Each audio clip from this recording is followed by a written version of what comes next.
Bismillah, assalamualaikum, selamat datang kembali di Fakta Sejarah. Sebuah kisah yang diadaptasi dari kehidupan sosial masyarakat di Pulau Jawa. Susuk baja untuk kekebalan. India selengkapnya ditulis langsung oleh N. Laila. Tidak ada hobi lain selain bermain judi. Egy selalu nongkrong dengan teman-temannya. Padahal uang yang dimilikinya itu tidak ada. Bahkan dia juga tidak memiliki pekerjaan, hanya menganggur saja di rumah, tidak membantu kedua orang tuanya. Padahal orang tua Egy sudah tua usianya. Bahkan dia memiliki 2 adik, sedangkan 2 kakaknya sudah besar dan sudah menikah semua. Kedua kakaknya laki-laki, semua ikut bersama dengan istrinya. Kedua orang tuanya bekerja serabutan, yang penghasilan didapatnya tidak tentu. Tapi memang Egy anaknya paling bandel dan pemalas. Dia sekolah juga tidak lulus karena hobinya selalu membolos pergi nongkrong dengan teman-teman sebayanya, membuat kedua orang tuanya hanya bisa mengelus dada setiap harinya melihat perbuatan anaknya yang nomor 3 itu. Egy kalau dinasehati tidak pernah nurut dan tidak pernah mau mendengarkan apa yang dikatakan kedua orang tuanya. Jadi, kedua orang tuanya hanya bisa diam. Sudah terlalu capek menasihati Egy. Suatu ketika Egy pergi nongkrong dengan teman-temannya pada malam minggu. Dia dan beberapa teman-temannya yang sama-sama berandal nongkrong di markas yang sudah biasa untuk kumpul. Markas tersebut adalah markas bekas rumah yang sudah kosong tidak pernah ditempati. Bahkan rumahnya juga banyak rumput-rumput liar yang memanjang. Egy berangkat mulai sehabis maghrib dengan menggunakan motornya. Dia sudah biasa pergi tanpa berpamitan dengan kedua orang tuanya. Markas yang biasa untuk Egy nongkrong berada di desa lain, yang perjalanannya sekitar 10 menitan lah. Sesampainya di tempat markas, dia menyapa beberapa teman-temannya. "Apa kabar bro?"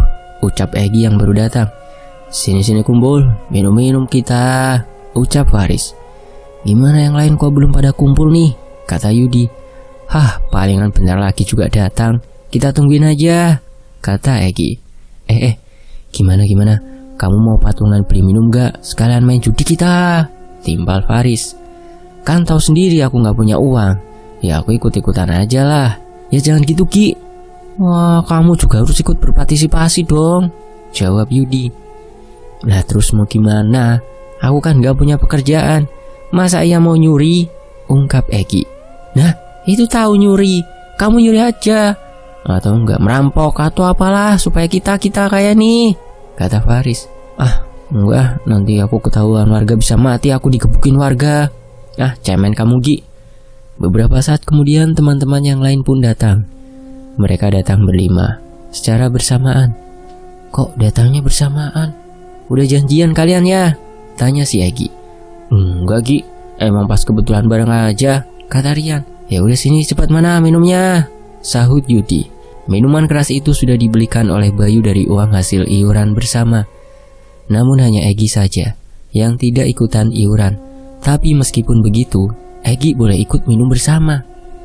Hari mulai malam, mereka semua pun berpesta miras sembari main judi. Semuanya sudah terlihat tidak sadar. Ngomongnya juga udah ngelantur, tidak sadar. Waktu semakin malam, beberapa teman Egy sudah ada yang pulang. Hanya ada Egy, Yudi, dan Faris saja yang di sana. Mereka minum sudah terlalu banyak. Egy sampai pingsan tak sadarkan diri karena sudah pengaruh dari miras tersebut. "Gigi, bangun Gi, ayo kita capcus pulang, udah pagi nih," ucap Yudi. Beberapa saat kemudian Egy pun tersadarkan diri, akan tetapi dia masih terpengaruh dengan alkohol. Kepalanya masih terasa pusing. Saat berjalan pun sempoyongan. "Ayo kita pulang sebelum ada yang gerbek kita ini," ucap Faris panik. Karena kedua temannya Egy itu tidak membawa motor, akhirnya mereka pulang dengan menggunakan motor Egy. Faris yang sudah sedikit sadar kembali dia yang berada paling depan mengendarai motornya. Sementara Egy dan Yudi bonceng di belakang. Egy masih ngelantur ngomongnya, entah ngomong apa. Bahkan dia sampai ingin muntah-muntah. Saat di perjalanan pulang sekitar pukul 3 malam, mereka melewati jalanan yang sepi di kuburan. Hawa dingin merasuk ke dalam tubuh, serta hembusan angin kencang tiba-tiba datang saat itu juga. Egy yang kedua matanya terlihat kabur dan remang-remang. Dia melihat ada sosok pocong yang berdiri di depan kuburan. Namun karena kesadarannya yang kurang, dia tidak terlalu menghiraukan sosok pocong itu. Beberapa saat kemudian, mereka pun akhirnya sampai juga di rumah Egi. Mereka berdua, Yudi dan Faris, berniat untuk menginap di rumah Egi dan akan pulang besok pagi. Brak brak brak brak. Egi menggebrak-gebrak pintu rumahnya, yang ternyata saat dia buka engsel pintunya tidak dikunci. Kedua orang tua Egi emang sengaja tidak mengunci pintu karena mereka tahu kalau Egi pasti pulangnya akan sampai pagi. "Ayo masuk," ucap Egi kepada teman-temannya. Mereka semua pun masuk ke dalam rumah Egi dan langsung terkapar di kursi ruang tamu.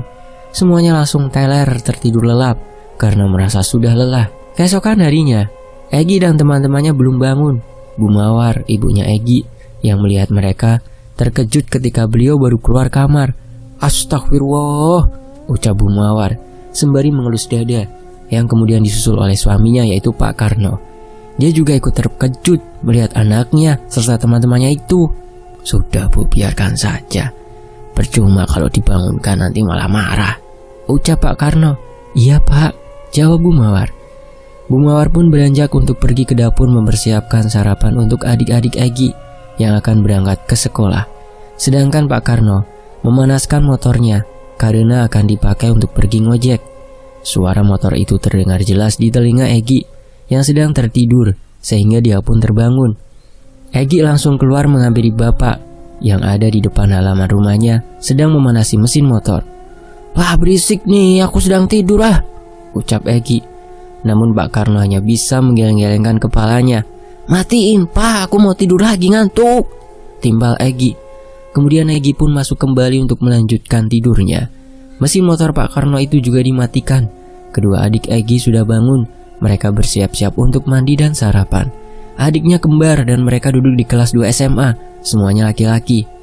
Meskipun begitu, kedua adik Egi itu sifatnya 180 derajat dari Egi.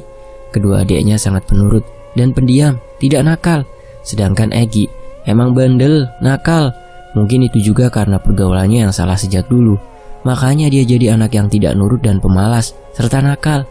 Siang harinya, Egi dan kedua temannya itu bangun. Kedua mata mereka memerah semua. "Kita pulang dulu ya Gi," ucap Yudi. "Mau aku anterin gak?" tanyanya. "Gak usah lah, deket juga," ucap Faris. "Oh ya, motornya juga gak ada kan dibawa sama bapak aku," kata Egi. Kebetulan kedua temannya Egi itu rumahnya dekat, masih satu desa dan bertetanggaan. Singkat cerita, malam harinya Egi pergi nongkrong kembali ke markas tongkrongan bersama dengan teman-temannya. Tapi terlihat markas masih sepi. Hanya ada Yudi saja di sana, duduk sendiri sembari menghisap rokok. "Yud, yang lain pada kemana?" tanya Egi yang baru datang. "Gak tahu, belum pada datang. Udah sini duduk lah," kata Yudi. Yud, gimana ya caranya biar aku dapat uang banyak tapi gak usah kerja? Kan kamu tahu sendiri, aku tidak ada keahlian apa-apa untuk kerja," ucap Egi. "Kamu tahu kan, aku juga gak kerja tapi aku punya uang banyak," jawab Yudi. Iya, emangnya kamu ngapain Yud? Kamu mau ikut gak sama aku Gi?" "Ikut kemana Yud?" "Gini, kamu merhatiin aku gak kalau aku gak ikut kumpul setiap malam Jumat, ha?" tanya Yudi. Iya juga sih, kamu kan gak datang sama Faris ya kalau malam Jumat. Emangnya kalian berdua kemana kalau malam Jumat?" Tiba-tiba saja saat mereka sedang ngobrol, Faris datang dan mereka menghentikan obrolannya. "Ada apa ini kok diem? Tadi asik kayaknya ngobrol," ucap Faris. "Sini Riz, duduk. Egi mau ikut kayak kita," katanya. Akhirnya mereka bertiga melanjutkan obrolannya menjadi semakin asyik. "Beneran Gi, kamu mau ikut kita berdua?" timpal Faris. "Iya, gimana dulu, aku kan belum tahu kalian ngapain," tanya Egi. "Kita berdua tuh setiap malam Jumat melakukan aksi dengan mencuri kandang. Perampok kandang juga membegal Gi. Gimana? Lumayan lo dapetnya," kata Faris.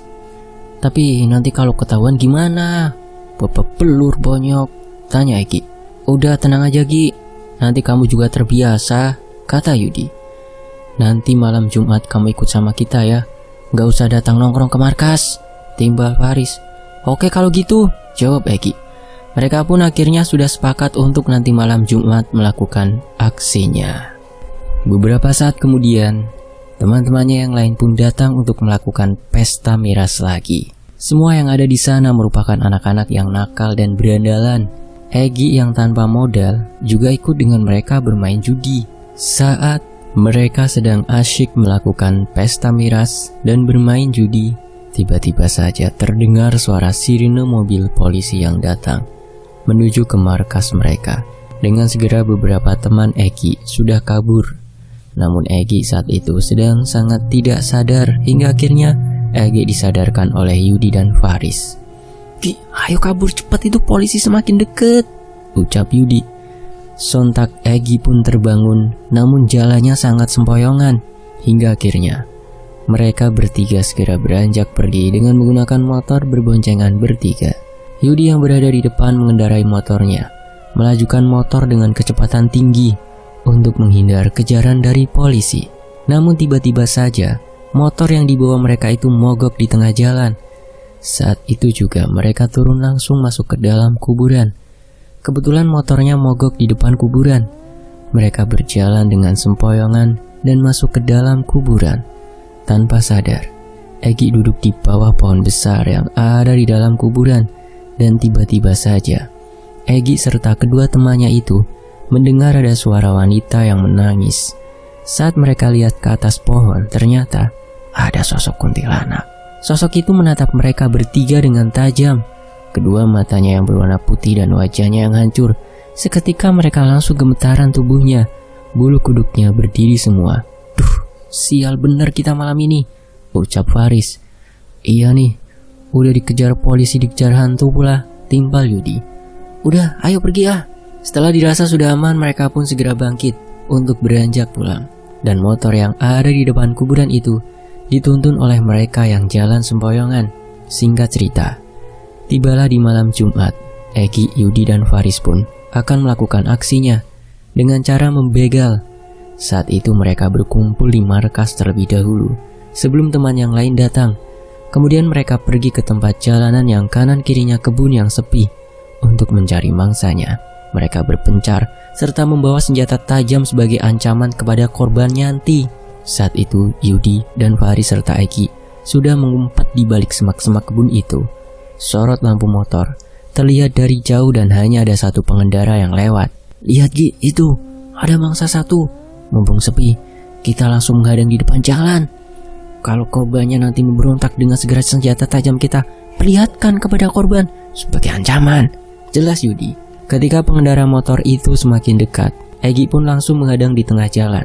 Seketika saat itu juga pengendara motor itu langsung menghentikan motornya. "Berhenti, serahkan motornya, jangan, tolong," teriak korban. "Gak usah teriak, kalau teriak mau kubunuh kau," ancam Egi sembari mengeluarkan senjata tajam itu, yang tak lain pisau tajam. Sontak pengendara motor itu pun langsung terdiam dengan tubuh yang gemetaran dan keringat yang bercucuran. Karena sudah mendapatkan ancaman, mau tidak mau pengendara motor itu pun hanya bisa terdiam. Sementara Egi yang berhasil mendapatkan motor itu, dia langsung membawa motornya, disusul dengan Faris dan Yudi yang berboncengan naik motor. Setelahnya kemudian mereka pergi ke rumahnya Faris untuk membicarakan motor yang didapatnya itu. "Jadi gimana nih motornya? Mau kita jual kah?" tanya Egi. "Iya, besok kita jual ke tempat penjual motor bekas. Tapi sebelum itu, kita lepas dulu plat nomor motornya," ucap Faris. "Lumayan nih motornya, terlihat masih bagus. Kita bisa dapat uang banyak besok," timpal Yudi. Dengan segera keesokan harinya mereka akan menjual motor itu. Dan setelah motor curiannya itu sudah dijual, mereka mendapat uang yang cukup banyak, sekitar 6 juta. Uang yang didapat itu pun dibagi untuk mereka bertiga, 3 jutaan. Tidak hanya diajari dengan cara membegal, tapi juga Egi diajari merampok rumah-rumah orang kaya. Malam Jumat berikutnya, Egi diajarkan merampok ke desa lain di rumahnya orang kaya. Mereka juga sudah memakai pakaian yang tertutup dengan tutup kepala agar tidak ketahuan oleh pemilik rumah itu. "Ingat Gi, kalau kita akan merampok, pastikan di seluruh isi rumah sudah tertidur semua. Kita harus lewat belakang rumah mengendap-endap dan jangan mengeluarkan suara. Setelah semuanya aman, kamu segera mengambil uang yang ada di dalam lemari kamar atau dimanapun itu.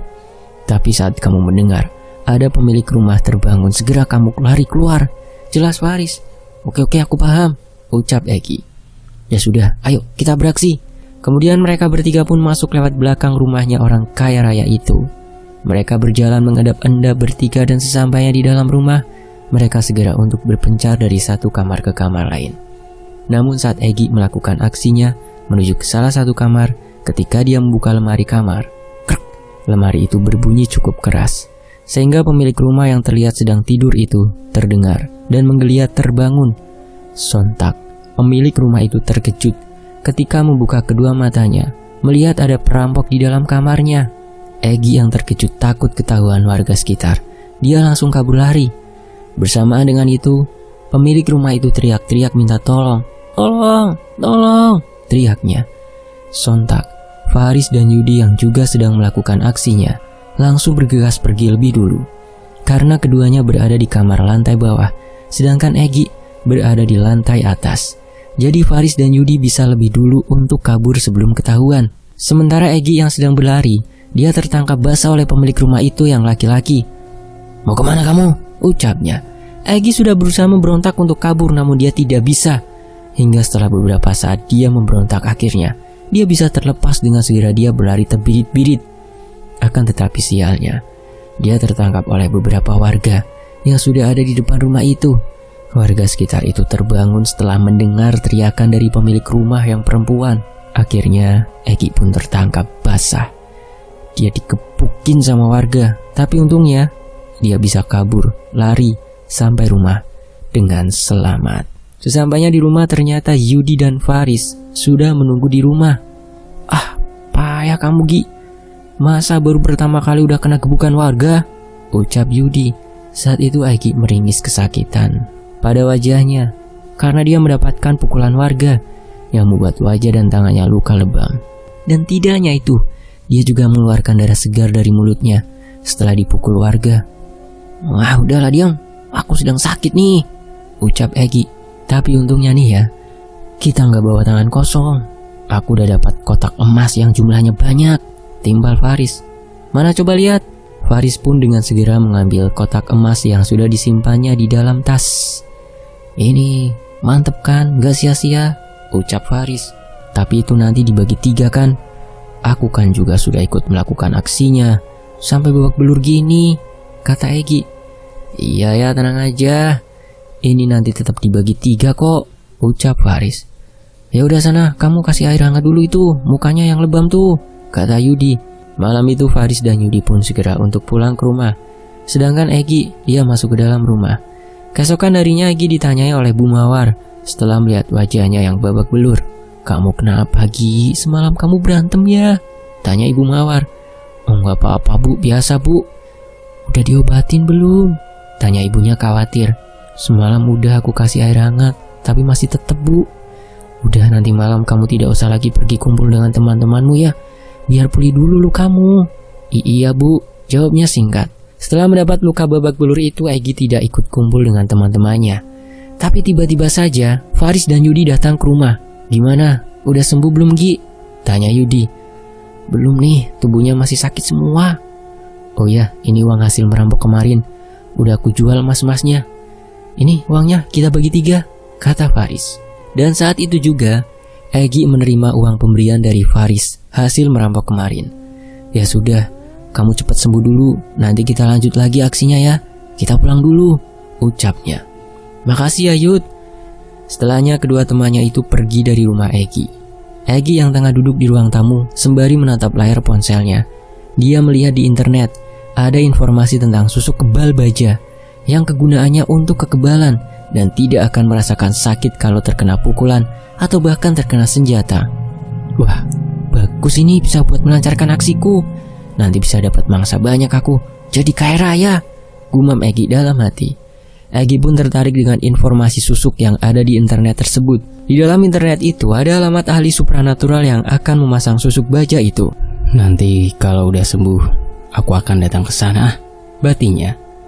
Singkat cerita, setelah Egy sembuh dengan segera dia akan pergi ke tempat orang ahli supranatural itu. Dia pergi dengan naik bus menggunakan ongkos yang dia dapat dari pembagian hasil membegal dan merampok. Egy pergi naik bus untuk ke tempat tersebut. Perjalanan yang harus dia tempuh lebih kurang 3 jam. Beberapa jam kemudian akhirnya Egy pun sampai juga di tempat orang ahli supranatural tersebut. Namun dia belum sampai di rumahnya. Untuk menuju ke rumahnya dia harus melewati hutan dengan berjalan kaki. Dia berjalan kaki melewati jalan setapak sendirian menuju ke rumahnya Mbah Dodo yang ada di dalam hutan. Di tengah hutan dia mendengar ada suara binatang yang saling bersahutan satu sama lain. Dia berjalan kaki sekitar 20 menit. Dan beberapa saat kemudian akhirnya Egi pun sampai juga di rumahnya Mbah Dodo. Sesampainya di depan halaman rumah Mbah Dodo, dia langsung menyambangi ke depan teras rumah. Tok tok tok, permisi, ucap Egi. Krek, suara pintu dibuka. Terlihat seorang laki-laki paruh baya yang membukakan pintu dan keluar menemui Egi. Ada apa kamu datang kemari? Saya mau pasang susuk, Mbah. Kalau begitu ayo cepat masuk. Saat itu juga Egi pun segera masuk ke dalam rumahnya Mbah Dodo. Ceritakan, apa yang kamu mau? Saya mau pasang susuk baja untuk kekebalan, Mbah. Supaya saya tidak merasakan sakit saat dipukul orang ataupun bisa kebal senjata. Mbah Dodo pun tertawa terbahak-bahak setelah mendengar apa yang dikatakan oleh Egi. Jika kamu memasang susuk, ada banyak syarat yang harus kamu penuhi lebih dulu, serta kamu harus melakukan ritual. Iya Mbah, saya siap. Apapun akan saya lakukan. Syaratnya yang pertama, kamu harus melakukan puasa muteh selama 7 hari, yang dilanjut dengan puasa ngebleng sehari semalam, dan dimulai dari hari Kamis Wage. Saat puasa ngebleng itu, kamu harus melakukan ritual bertapa di gua. Iya Mbah, saya akan melakukan itu. Besok kamu bisa mulai melakukan puasa muteh, karena besok kebetulan hari Kamis Wage. Karena Egi harus melakukan puasa dan nanti dilanjut dengan ritual, akhirnya dia menginap di rumahnya Mbah Dodo. Sore itu Egi mandi keramas untuk besok melakukan puasa muteh. Keesokan harinya Egi mulai melakukan puasa. Mbah Dodo juga menyiapkan semua bahan susuk baja yang berupa kotri untuk nantinya akan dipasang ke dalam tubuhnya Egi. Beberapa hari kemudian akhirnya Egi pun sudah selesai melakukan puasa muteh. Hingga akhirnya dia melakukan puasa ngebleng yang terakhir. Sebelum melakukan ritual di dalam gua, Mbah Dodo akan memandikan tubuh Egi terlebih dahulu dengan menggunakan air kembang 7 rupa. Mbah Dodo mengguyur air kembang 7 rupa itu perlahan-lahan ke tubuh Egi. Setelah selesai mandi kembang, selanjutnya akan dilakukan ritual ke dalam gua. Egi dan Mbah Dodo pun pergi ke dalam hutan dengan penerangan obor, serta Mbah Dodo membawa beberapa sesajen untuk ritual nantinya. Mereka berjalan melewati jalanan setapak masuk ke dalam hutan. Terdengar suara hewan buas dan burung yang saling berkicau. Hembusan angin datang kencang, membuat bulu kuduk Egi merinding dan kedinginan karena dia juga habis mandi malam dengan air kembang. Beberapa saat kemudian akhirnya Egi pun sampai di mulut gua. Sesajen yang dibawa Mbah Dodo diantaranya ada kembang 7 rupa, kemenyan, kelapa muda, pisang, jajan pasar dan lainnya. Diletakkan ke dalam gua, begitu juga dengan Egi yang masuk ke dalam. Duduk bersila dan lepas bajumu, ucap Mbah Dodo. Dengan segera Egi melepas bajunya sesuai dengan apa yang sudah diperintahkan oleh Mbah Dodo. Ini mantranya nanti kamu baca terus sampai esok pagi. Kalau ada gangguan suara apapun jangan pernah kamu hiraukan. Egi pun mengangguk mengerti dengan apa yang sudah diucapkan oleh Mbah Dodo. Singkat cerita, Mbah Dodo pun pergi pulang meninggalkan Egi sendirian di dalam gua. Egi mulai membakar kemenyan. Di kegelapan gua, Egi terus merapalkan mantra yang sudah diberikan oleh Mbah Dodo. Beberapa saat kemudian, saat dia sedang merapalkan mantra, tiba-tiba saja hembusan angin kencang masuk ke dalam gua, membuat Egi tambah merinding kedinginan dengan tubuh yang tidak menggunakan baju. Srek, srek, ah! Terdengar suara harimau mengaum di belakang tubuh Egi. Dia gemetaran, bulu kuduk berdiri. Dia sangat ketakutan karena takut dimakan harimau itu. Tapi dia teringat dengan ucapan Mbah Dodo untuk tetap fokus membaca mantra jika ada gangguan. Beberapa saat kemudian, suara harimau itu pun perlahan-lahan menghilang, yang diganti dengan suara wanita tertawa cekikikan. Entah di mana sosok itu berada. Egi semakin gemetaran, ketakutan mendengar suara itu. Tapi dia tetap melanjutkan membaca mantranya. Setelah suara sosok itu menghilang, Egi dikejutkan kembali dengan suara sosok yang tinggi besar di hadapannya, dengan kedua matanya yang merah menyala, serta tubuhnya yang berbulu, gigi taring yang panjang dan tajam. Dia tambah gemetaran ketika mendengar suara sosok genderuwo itu yang sangat berat sekali. Hembusan angin kencang masuk ke dalam gua, membuat bulu kuduknya bertambah berdiri, merinding melihat sosok itu. Keesokan harinya, Egi pun sudah selesai melakukan ritualnya dan dia segera kembali ke rumahnya Mbah Dodo. Dia berjalan di tengah hutan sendirian melewati jalan setapak. Beberapa saat kemudian dia akhirnya sampai juga di rumahnya Mbah Dodo. Di sana Mbah Dodo sudah menyiapkan makanan untuk Egi yang sudah sehari semalam tidak makan dan tidak minum, bahkan tidak minum. Maksudnya tidak tidur. Wajahnya terlihat sangat pucat dan terasa lemas sekali tubuhnya. Dengan lahap dia langsung menyantap habis makanan yang sudah disediakan oleh Mbah Dodo. Singkat cerita, malam harinya Mbah Dodo akan melakukan ritual untuk memasukkan khodam ke dalam susuk baja atau gotri. Egi juga ikut masuk ke dalam ruangan ritual itu. Mbah Dodo sudah menyiapkan beberapa sesajen di dalam ruangan itu. Gotri baja itu kemudian dimasukkan ke dalam mangkuk. Kemenyan sudah mulai dibakar oleh Mbah Dodo. Asap yang mengepul di dalam ruangan itu. Kemudian Mbah Dodo membacakan mantra untuk memasukkan khodam ke dalam gotri tersebut. Besi tawar lemak ke badanku, besi baja lemak ke badanku, dan seterusnya. Tiba-tiba saja saat Mbah Dodo sedang membacakan mantranya, hembusan angin kencang masuk ke dalam ruangan itu membuat suasana malam semakin mencekam. Bulu kuduk Egi merinding berdiri semua ketika dia mencium aroma bau bangkai serta bau anyir yang menyeruak masuk ke dalam hidung. Beberapa saat kemudian Mbah Dodo pun selesai merapalkan mantranya. Kemudian gotri baja itu diberikan kepada Egi untuk perlahan-lahan dia telan. Namun sebelumnya Egi diperintahkan Mbah Dodo untuk membacakan mantranya terlebih dahulu. Lihat ingsun nama TAC kususuk wojo dan lainnya. Mantranya seperti itu ya. Kemudian satu persatu 3 butir gotri yang ada di dalam mangkok itu perlahan Egi telan. Setelah semuanya selesai ditelan, Mbah Dodo memberikan wejangan kepada Egi. Kamu harus melakukan pantangan. Kalau tidak, susuk yang ada di dalam tubuhmu itu perlahan akan melebur dan kamu akan terluka kembali, ucap Mbah Dodo. Apa pantangannya, Mbah? Kamu tidak boleh makan pisang emas, tidak boleh makan sate, tidak boleh berjalan di bawah jemuran. Baik Mbah, saya akan ingat pantangan itu. Setelah selesai, Egi pun berpamitan untuk pulang. Dia pulang dengan naik bus seperti pada saat dia berangkat. Singkat cerita, sesampainya di rumah, Egi didanyai oleh Yudi dan Faris karena sudah lama tidak kelihatan. Dari mana saja kamu, Gi? Sudah seminggu lebih gak kelihatan, tanya Yudi. Ada urusan sama saudara yang di kota, ucapnya beralasan. Halah, gayamu, Gi, timbal Faris. Gimana? Nanti malam kita beraksi lagi kan? Tanya Egi tiba-tiba. Dia sudah tidak sabar untuk membuktikan keampuhan dari susuk baja yang dipasang di tubuhnya. Nanti kamu babak belur lagi kayak kemarin, timbal Faris. Aku jamin kali ini gak bakalan babak belur. Aku kan udah tahu strateginya belajar dari kemarin tuh, kata si Egi.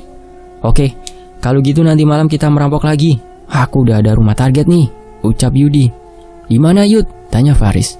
Itu loh rumahnya juragan yang ada di desa sebelah. Ide bagus Yud, kita kan belum pernah ke sana. Malam harinya Faris, Yudi dan Egi berkumpul di markas untuk segera meluncur ke tempat yang sudah ditentukan oleh Yudi. Sebelum melakukan aksinya, mereka membagi tugas dan strategi yang harus dilakukan nanti. Setelah semuanya sudah siap, mereka segera berangkat ke lokasi. Sekitar pukul 2 malam, mereka langsung berjalan mengendap-endap masuk lewat rumah belakang, yang kebetulan gerbang belakang rumahnya itu tidak dikunci.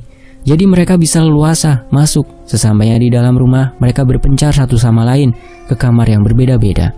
Saat itu, Egi berjalan mengendap-endap dan membuka lemari dengan sangat perlahan. Dia takut ketahuan seperti waktu itu. Jadi sekarang dia lebih berhati-hati. Malam itu mereka berhasil melakukan aksinya dan mendapat barang yang banyak sekali. Mereka mendapat emas, uang bertumpuk. Kemudian mereka pulang ke rumahnya Yudi untuk istirahat. Tapi malam itu mereka tidak bisa tidur, entah kenapa. Gimana? Aku sudah ahli kan? Tanya Egi. Iya deh Ki, kamu hebat, jawab Yudi. Sementara Faris dan Yudi perlahan-lahan mereka bisa tertidur dengan lelap. Berbeda dengan Egi, dia merasa di dalam tubuhnya itu seperti ada yang berjalan-jalan sendiri, tapi dia tidak tahu itu apa.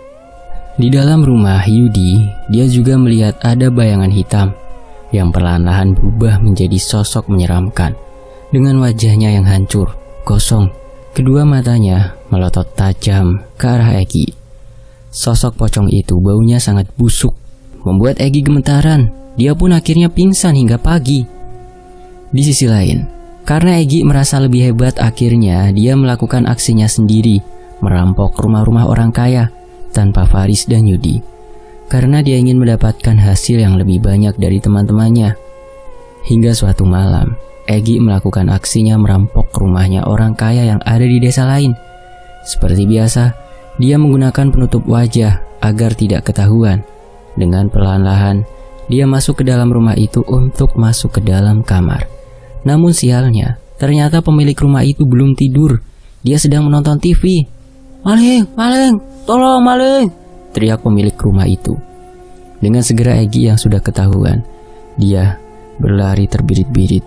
Tapi sialnya lagi, saat dia beranjak ke depan halaman rumahnya, ternyata sudah ada warga yang siap menyerbu dirinya. Karena mendengar teriakan dari pemilik rumah itu, kebetulan bapak-bapak itu sedang melakukan ronda malam dan mereka lewat depan rumah itu. Setelah mendengar teriakan minta tolong, dengan segera mereka masuk ke dalam rumah itu. "Mau lari kemana kau maling?" teriak warga. Egy benar-benar sudah dikepung oleh beberapa warga sekitar, sehingga dia tidak bisa lari kemana-mana. Saat itu juga Egy dipukul dengan menggunakan tongkat kayu dan juga dipukul dengan tangan warga hingga mengenai wajah dan tubuhnya. Namun malam itu Egy bisa berhasil lagi kabur dan tidak dilaporkan polisi karena pemilik rumah itu sudah memaafkan Egy.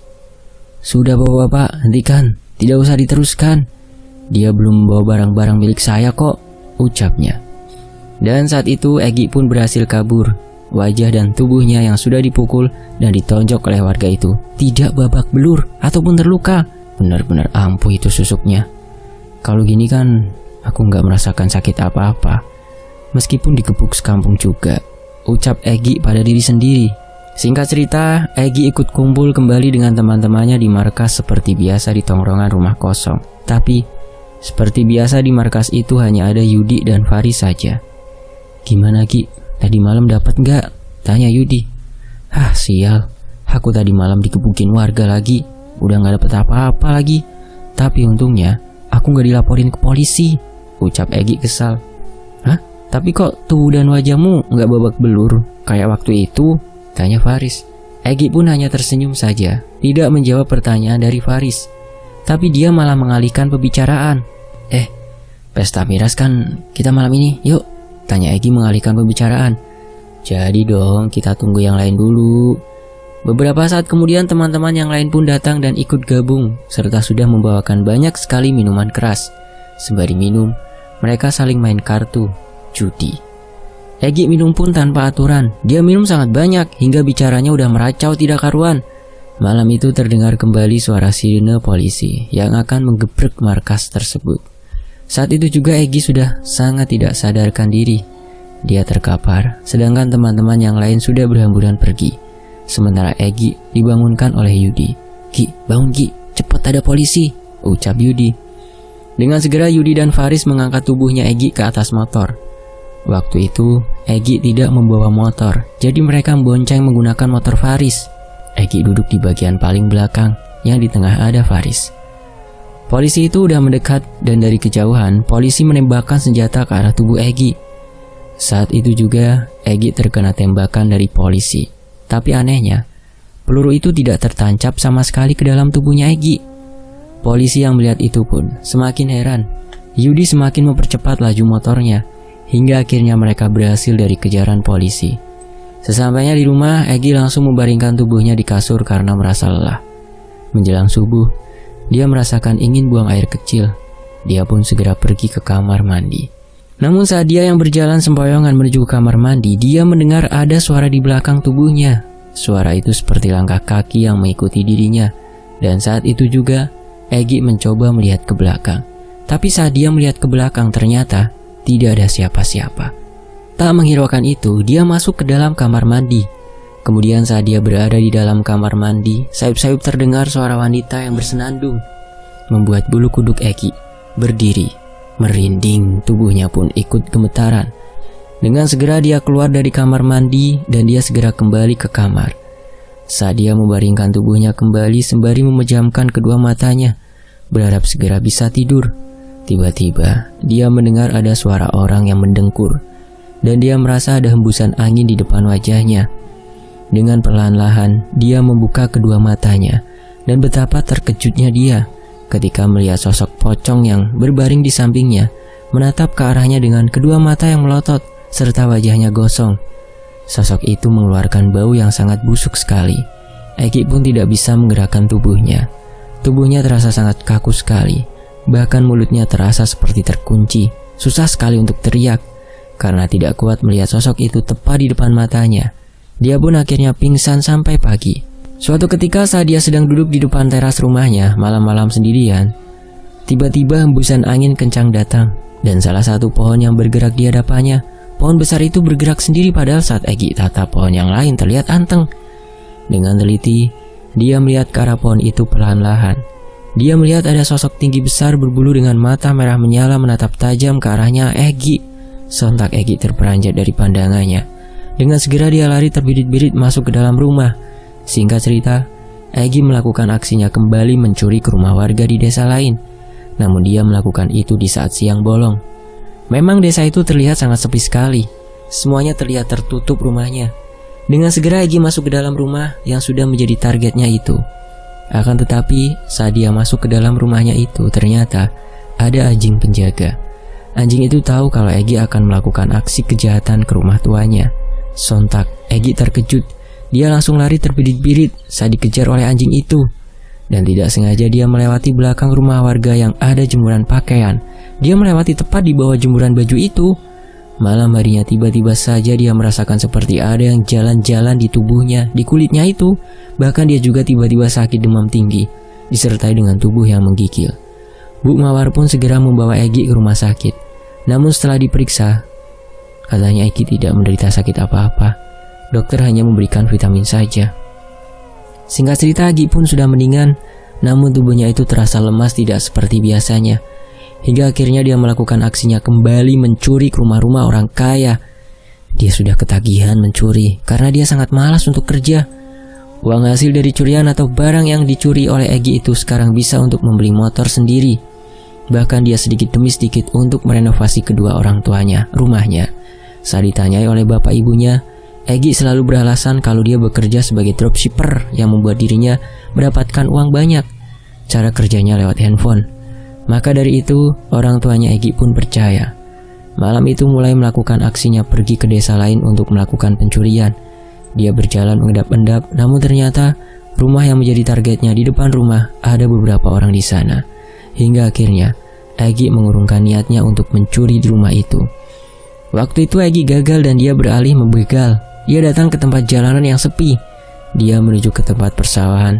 Di sana dia menunggu korban untuk dibegalnya. Beberapa saat dia menunggu hingga akhirnya tengah malam sekitar pukul 2 dini hari. Ada pemotor yang lewat jalanan itu dengan sorot lampu motor. Dengan segera dia mencegah pemotor itu. Egy juga langsung menunjukkan senjata tajam kepada pemotor tersebut. Hingga akhirnya dia ketakutan saat melihat pisau tajam. Dengan segera pemotor itu memberikan motornya kepada Egy. Egy pun langsung membawa kabur motor itu dengan kecepatan tinggi. Keesokan harinya motor yang didapatnya itu langsung dia jual ke tempat penjual motor bekas. Dan uang yang didapatkan lumayan banyak. Uang itu akan dia gunakan untuk judi nanti malam bersama dengan teman-temannya. Malam pun tiba, Egy berkumpul kembali dengan teman-temannya. "Wah Yud, Riz, apa kabar nih?" tanya Egy yang baru tiba. "Kamu yang apa kabar Gi? Baru kelihatan," ucap Yudi. "Kemarin sakit," jawab Egy. "Sakit apa? Masa iya preman sakit?" kata Faris. "Ya, preman juga manusia kali bos," jawabnya. "Udah, mending malam ini kita pesta yuk. Semalam aku dapat target begal, lumayan hasilnya. Aku yang traktir kalian deh," ucap Egy. "Mantap, gitu dong bagi-bagi." Malam itu mereka bermabuk-mabukan lagi. Dan kali ini Egy minum sangat banyak sekali. Hingga larut malam teman-teman Egy yang lain sudah pulang. Karena dia tidak bawa motor akhirnya, Egy pun pulang jalan kaki. Dia berjalan dengan sempoyongan. Di tengah perjalanan pulang berjalan kaki, dia melewati kuburan yang biasanya. Seketika, hembusan angin kencang datang, membuat bulu kuduk Egy berdiri. Dia juga sadar mencium aroma bau busuk yang menyeruak ke dalam hidung. Baunya sangat busuk serta anyir. "Bau apa ini?" ucapnya sembari berjalan sempoyongan. Tiba-tiba saja dia dikejutkan dengan sosok Kunti yang berdiri tepat di hadapannya. Wajahnya sangat hancur sekali, dengan kedua matanya yang melotot menatap tajam ke arah Egy. Sosok itu tertawa mengikik melihat dia. Egy yang ketakutan, dia pun pingsan di depan kuburan. Keesokan harinya, ada salah satu tetangga Egy yang melihat dia tidur di depan kuburan, Pak Narto. Dengan segera pergi ke rumahnya, Pak Karno untuk memberitahu keberadaan anaknya, Egi. "Assalamualaikum Pak Karno." "Pak, Bu Mawar," ucap Pak Narto. "Tok tok tok, Assalamualaikum," ucapnya kembali. Beberapa saat kemudian Pak Karno dan Bu Mawar pun keluar menemui Pak Narto. "Ada apa Pak?" tanya Pak Karno. "Saya melihat Egi Pak, tadi dia terkapar di depan kuburan desa sebelah," ucap Pak Narto. "Yang bener Pak, Bapak salah lihat kali," timbal Bu Mawar. "Beneran Bu, saya yakin itu Egi. Ayo kita lihat langsung saja ke sana," kata Pak Narto. Dengan segera kedua orang tua Egi dan Pak Narto beranjak pergi ke kuburan desa sebelah. Sampainya di kuburan ternyata benar, itu Egi, anaknya Pak Karno dan Bu Mawar. Kemudian dengan segera Egi dibawa pulang ke rumah oleh kedua orang tuanya. Di rumah Egi dibaringkan di kasur dan ibunya mencoba menyadarkan Egi. Sekitar 15 menit akhirnya Egi pun bangun. Dia terlihat linglung melihat sekitar. "Kamu kenapa bisa pingsan di depan kuburan semalam, Gi?" tanya Bu Mawar. Saat itu juga Egi mulai mengingat apa yang sudah terjadi dengan dirinya tadi malam. Setelah ingat, Egi menceritakan kejadian tadi malam kepada kedua orang tuanya. Singkat cerita, malam harinya Egi melakukan kembali aksinya yang waktu itu tertunda. Dia pergi ke rumahnya orang kaya di desa lain. Egi berjalan mengendap-endap masuk ke dalam rumah itu, hingga akhirnya dia berhasil mendapatkan uang serta perhiasan. Namun saat dia beranjak pergi di depan, sudah ada satpam rumah itu yang terbangun dan melihat Egi. "Maling, maling, tolong!" Satpam itu langsung menangkap Egi yang dibarengi dengan beberapa warga sekitar datang. Malam itu, Egi langsung digebukin warga hingga babak belur. Susuk baja yang ada di dalam dirinya itu udah tidak manjur karena dia telah melanggar pantangan, yaitu melewati di bawah jemuran. Penutup wajah yang dikenakan oleh Egi dibuka oleh salah satu warga. Dan saat itu ada yang tahu kalau itu adalah Egi, anaknya Pak Karno. Ini anaknya Pak Karno, Egi namanya. Ternyata selama ini dia jadi maling," ucapnya. "Maafkan saya Bapak, saya mohon maafkan saya. Saya tidak akan melakukan itu lagi." Namun tanpa ampun, Egi lanjut ditonjok beberapa kali oleh warga. Salah satu warga yang tahu rumahnya Egi, beliau pergi ke rumah Pak Karno. "Pak Karno Pak!" teriaknya sembari menggedor pintu. "Prak prak prak prak, Pak Karno!" ucapnya lagi. Pak Karno dan Bu Mawar yang sudah tertidur pulas mendengar teriakan itu langsung keluar menemui dia. "Ada apa Pak?" tanya Pak Karno. "Ayo Pak, ikut saya. Itu Egi sedang dikeroyok warga Pak. Dia mencuri di rumah orang kaya desa sebelah," ucapnya. "Astagfirullah," ucap Pak Karno dan Bu Mawar. Dengan segera mereka pun segera menuju ke tempat tersebut. Sesampainya di sana, Pak Karno dan Bu Mawar memohon untuk jangan melaporkan ke polisi, hingga akhirnya pengeroyokan itu dihentikan dan Egi tidak dilaporkan ke pihak polisi. Sementara Bu Mawar terus menangis melihat anaknya melakukan perbuatan itu, dan tubuhnya sudah babak belur. Kedua orang tuanya Egi sekarang harus menanggung malu atas perbuatan yang dilakukan oleh Egi. Setelah kejadian itu, Egi sakit-sakitan di rumah. Tubuhnya pun penuh dengan luka lebam, disertai dengan bisul-bisul yang membesar dan bernanah. Egi juga sekarang menjadi sering melamun, wajahnya memucat. Pak Karno yang merasa ada satu kejanggalan pada Egi, dia memanggilkan orang pintar. Kebetulan orang pintar tersebut masih bertetanggaan dengan Pak Karno. Pak Rasid pun datang ke rumahnya Pak Karno untuk menyembuhkan sakit yang diderita oleh Egi. Karena waktu itu Egi sudah diperiksa ke dokter, tapi kata dokter Egi tidak menderita sakit apa-apa. Pak Rasid melihat keadaan Egi yang sudah semakin parah. Beliau pun mengelus dadanya karena Pak Rasid melihat ada sosok di dalam tubuh Egi. Pak Egi kemudian membacakan doa-doa dan membuka mata batinnya untuk menerawang Egi. Saat Pak Rasid membacakan doa-doa, tiba-tiba saja hembusan angin kencang masuk ke dalam kamar tersebut. Jendela kamarnya seketika tertutup dengan sendirinya saat hembusan angin kencang itu masuk. Brak! Kemudian Egi mengerang kesakitan. Pada tubuhnya dia meronta-ronta. "Ah!" teriaknya. Tiba-tiba kedua matanya Egi melotot, menatap tajam ke arah Pak Rasid. Dia sedang kesurupan, dan sosok itu seakan ingin mencekek lehernya Pak Rasid. Tapi Pak Rasid terus membacakan doa-doanya, yang kemudian Egi pingsan. Dan bersama dengan itu, sosok yang ada di dalam tubuh Egi keluar, dan tubuhnya mengeluarkan asap. Beberapa saat kemudian Pak Rasid menghentikan membaca doanya. Pembacaan doa tadi itu untuk mengeluarkan sosok yang ada di dalam tubuhnya Egy.